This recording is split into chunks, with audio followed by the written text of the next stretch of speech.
রোজার কত গুরুত্ব, যেই সপ্তাহে রোজা ফরজ করলাম ওই সপ্তাহে তো জিহাদ ফরজ করলাম, কথা কয় না।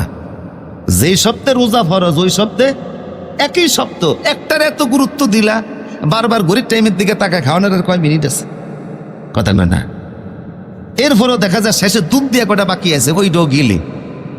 এইটার এত গুরুত্ব সহকারে দেখলা যে সপ্তাহে রোজা ফরজ ওই সপ্তাহে তো জিহাদ ফরজ, এটারে বইলা জঙ্গিবাদ। তো তুমি কেমনে পরীক্ষার প্রশ্নে টিকবা?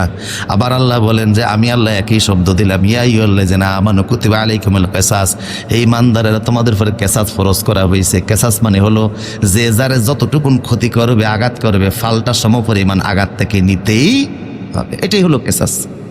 যে যারে যেই পরিমাণ আঘাত করবে ফালটা সমপরিমাণ আঘাত থেকে ভোগ করতে, এটা হলো কিসাস। এটা তুমি মানো না, কথা বুঝতেছেন কি না?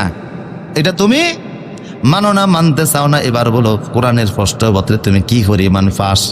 আল্লাহ পাক বলেন আয-যানিয়াতু ওয়াজ-যানি, যারা জানাকার তাদেরকে তোমরা শাস্তি দাও, রজম করো। আস-সারিকু ওয়াস-সারিকাতু ফাকতু আইদিয়াহুমা, যারা চুরি করে ওদের শাস্তি দাও। কি কইরা কথা বলে, কি কইরা?